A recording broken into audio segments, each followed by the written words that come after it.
Start with, then we'll open up to questions. Yeah, first of all, I just want to say thank you to the NFL coaches and scouts that came out to evaluate our guys. We're in the midst of, it's still going on, a great pro day. I think it's a great day for Virginia Tech. Some great examples of our program and kids that have graduated from here and contributed a lot to this program. I thought it was really particularly cool to see our team out there supporting those players. You can tell that they're obviously very well liked, by their peers. There's a cool atmosphere going on in the indoor. We are 5 practices in to spring ball, and grateful for every single one of them. I keep looking across the country and seeing other schools having to pause spring practice activities. I think there's 3 in our league, and maybe 9 or 10 across the country that have had to press pause. We've been fortunate so far, and we've got our fingers crossed that we'll get to have another good day tomorrow. We've gotten good work on fundamentals and special teams, and have not really delved into situational football just yet. That'll be more next week. Our focus is taking advantage of every opportunity. I just can't understate how grateful we are to get a chance to get out there and work with our guys. In addition to the last time I talked to you all, I have an update on Jaden Payute. He practiced in the first practice, and we really felt it was best that he go ahead and get the remaining plate removed from his, I don't know if it's foot or leg. And so he'll be out for the rest of the spring, recovering and be ready to go full go come fall camp. So like I said, we'll practice tomorrow with for probably maybe a little less than 2 hours. We'll get a little bit of scrimmage work, but not much. It'll mostly be focused on the things we've hit for the first 5 days. Questions? David Teal, you want to start us off? Justin, you expressed your gratitude at having the number of practices that you have already. Where are you and your staff in terms of being vaccinated? And do you have any idea of when your players might be able to be vaccinated? I don't know when that'll come around. We're still working through that, Doc Rogers and all the things that go into that. So I wish I had a better answer for you. I just don't know. We'll take our place in line and kind of see how it all unfolds. And then when the discussions were being held about whether or not to have a spring game, what were your thoughts? Well,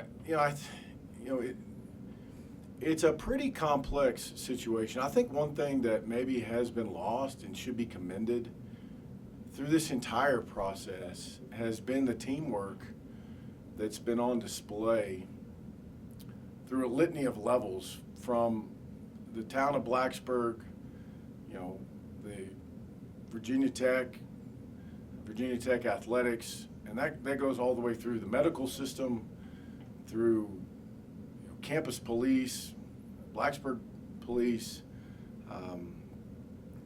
For a year, these groups have been working together to try and navigate these unprecedented times. So, there's no one. I kind of hear side things about who said we should do it, we shouldn't do it. The bottom line is, for a year now, these groups have been working together to try and navigate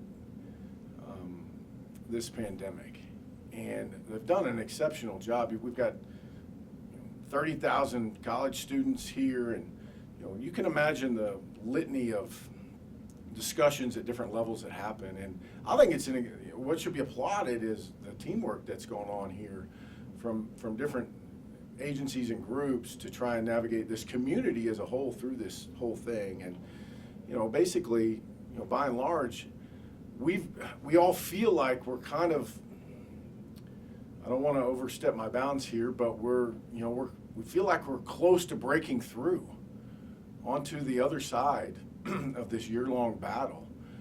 And, basically the overwhelming thought was the worst thing we could do is set ourselves up to take a gigantic leap backwards. And it's disappointing for everybody. There's nothing better than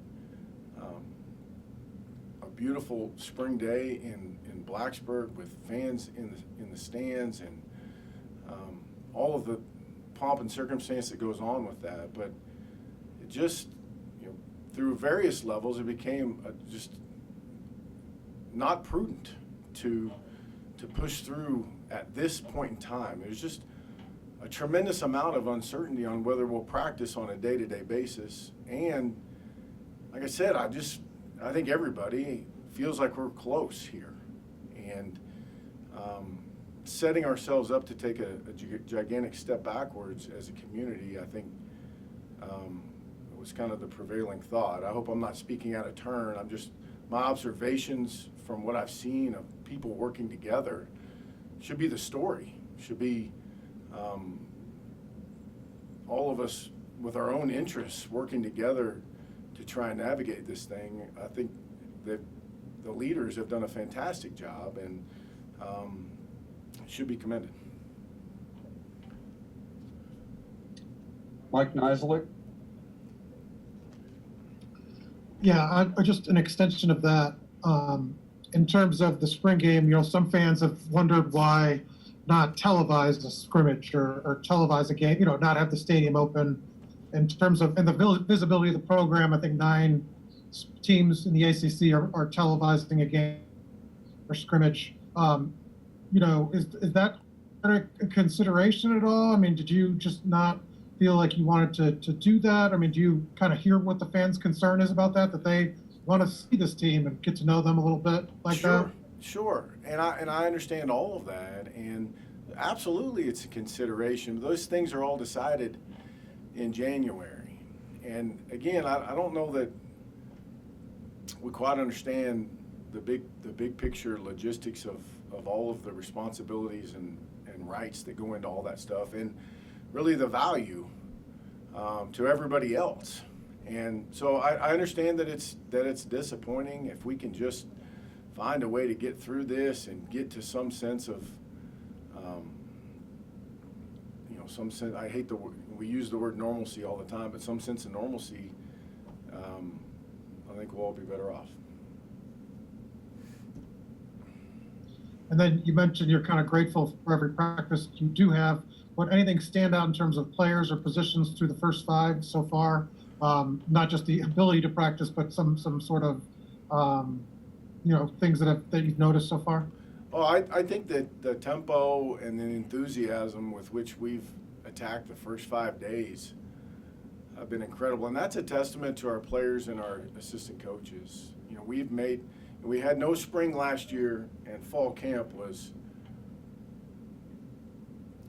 a wreck, and with guys being out and things going everywhere. So we made a huge focus in terms of the tempo, the intensity, the competitiveness of what we need to see in practice. We've got to get back to our roots of being able to, in the safest way possible, go compete. And for me, that's been the biggest takeaway. It's been great to have Jermaine Waller back out there, and there's guys on down the list, and if you want to ask me about specific guys, I'll be happy to address all of them. But for me, just watching practice and being involved in it, it's back at the level, or it has been so far. The challenge is to keep it there. It's back at the level of intensity and competitiveness and urgency that we need. And when you say the tempo, how do you go about? I mean, is it similar to what you guys did 2 years ago in spring, or is it something even farther than that? And what does that mean? Is it a quicker pace to practice? Can you kind of go into how you implement something like that, you know, to focus on it? Like you Sure. said? I mean, it's everything from the work in between the drills to, our ability to get a 2-hour practice in an hour and 52 minutes.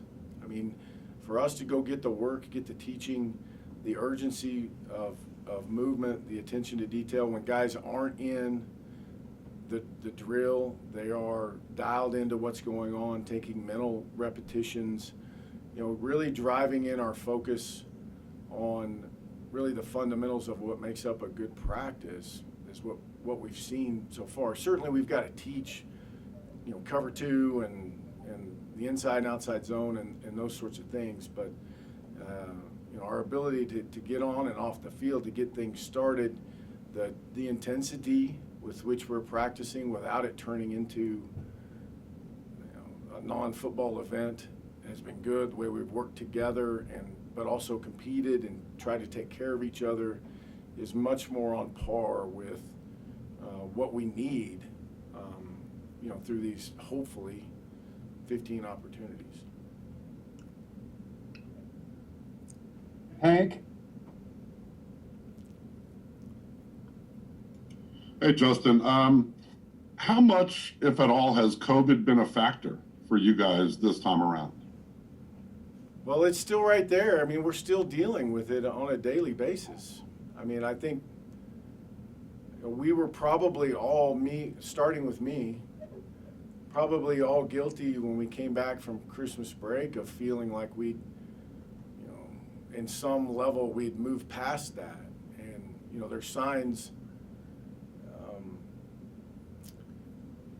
around the facility that, we've got to rededicate ourselves to the procedures, and it's on all of us. So it's still very much at the forefront of our minds, and it's still something we're still testing and still dealing with the ramifications of those tests.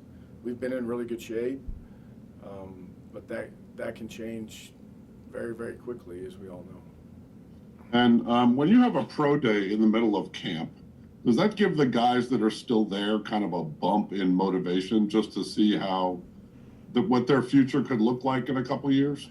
Yeah, I think it speaks to both sides. It was important to me when we were trying to put this together, because we are obviously still dealing with protocols, and we have several players that a lot of people want to see. With no NFL combine, we have a tremendous amount of scouts and position coaches here. So it was important to me to find a way to be able to let our current players observe. And it was really cool. I mean, I don't know if I didn't look around. I don't know how many of you all were out there, but I thought it was pretty neat that they were there to support their teammates and also get a glimpse. Those freshmen got to understand that this, you think you're in the middle of this long, drawn-out process, and you're not. It goes quickly. And you blink, and all of a sudden you're a redshirt junior or a senior, and your opportunity to live out your dream gets here a lot quicker than you believe that it does. And I think our guys were excited to get to go watch and support, but it's also good for them to get to watch the hard work and dedication, because they've seen Divine Diablo for the last 5 years every day, and they know how hard he's worked, and they know where Christian Darrisaw came from and how he was unheralded, and they know his story, and they know what it means to him to put on a great performance today, which is what he did. And one more, Caleb's year off prepping for the NFL kind of got sidetracked a little bit with injuries and stuff. What have you told him just to kind of maybe prop him up a little bit, give him a little bit of a boost? Well, it's a difficult deal. I haven't seen him very much. He hasn't been here much, but just tell him we're there for him. I mean, we're here to support him, and I know things don't always work out the way you want them to work out, and I'm sure today's not how Caleb envisioned today going, but if there's somebody that knows something about responding to adversity, it's certainly Caleb Farley. And Thank you. He's got a good outlook and a bounce in his step, and I think he's going to be just fine. Alexis from the Draft Network. Hello, Coach. Thank you so much for your time today. I wanted to circle back to Pro Day and talk to you a little bit about Christian. He's obviously had a lot of development since starting as a true freshman. In what specific ways have you seen him grow, and how do you think his skill will translate to the next level? Well, I think he's got a chance to be a great NFL player. Somebody that gets in somewhere and stays for a long time. And, that's based on what I've seen from him over the last several years. I mean, this is a young man with talent, but he's also got a great work ethic and incredible toughness. I mean, he played almost an entire year on essentially 1 foot. Mm-hmm. He picks up things incredibly quickly. I mean, he's just a really sharp young man that just takes care of his business. He puts his head down and he goes to work. And, I think he's going to have an opportunity wherever it is, whoever gives him that opportunity to step in and be a really productive member of that team. He's worked incredibly hard. He wasn't, his overall strength is probably what's increased more than anything in his time here. The numbers that he was putting up by the time he was done here were dramatically different than when he started. Mm-hmm. And just to follow up, I know he was planning on sticking strictly to position drills, so I just wanted to confirm whether or not that was the extent of his workout today, and if anything in particular from those drills stood out to you as, that's something new for NFL evaluators to see. No, as far as I know, that's all he did. I came in, and I think he was finished with his workout. If I'm not mistaken, he's on deck. If I'm not mistaken, he's on deck to talk next. They were still working Diablo out when I came in to do this. But as far as what they did with him, I don't know. Those O-line coaches, they all got all kinds of drills. I don't know. I thought he punched one bag about 120 times. So I don't know. That's kind of beyond me. So. Thank you so much. David Miller. Hi, Coach Fuente. How are you? I'm good. How are you? I'm good, thank you. This whole draft process, what is it like for you seeing these players that you've somewhat nurtured and coached making this big step to the next stage and having all these NFL coaches come in and watch them? Well, it's incredibly gratifying, to see Divine Diablo come back, and I think it's going to end up benefiting him dramatically. To see guys for years and years and years work and struggle and go through good times and bad times, and to see Khalil even, who was only with us for 1 year, but went through so much at his previous institution and came here and really fit in really well and was really successful. It's a really gratifying, it's a fun, enjoyable day, and I take a lot of pride in those guys, and they have done it though. They will get the credit, and they deserve the credit for what they have done. They made a conscious decision. Certainly they were blessed, but they made a conscious decision to put the work in, and hopefully they'll get to all live out their dreams.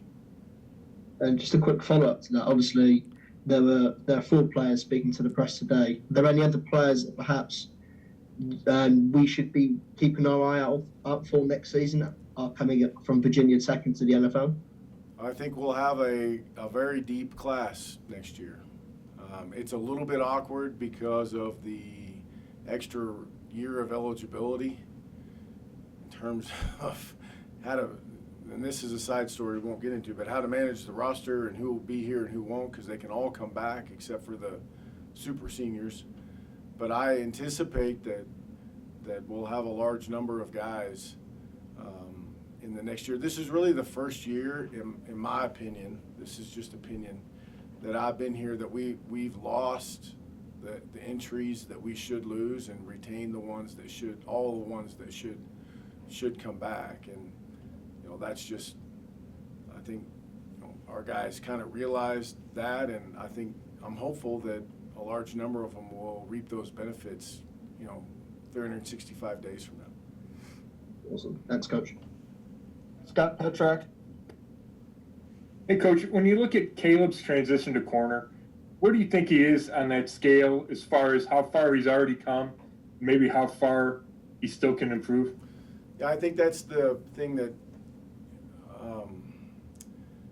people are really intrigued with, aside from his physical tools. I mean, he doesn't have to run a 40 for people to know that he's fast. I mean, he can really run and change direction. He's got great feet and great length and all those things, but he's still young at corner.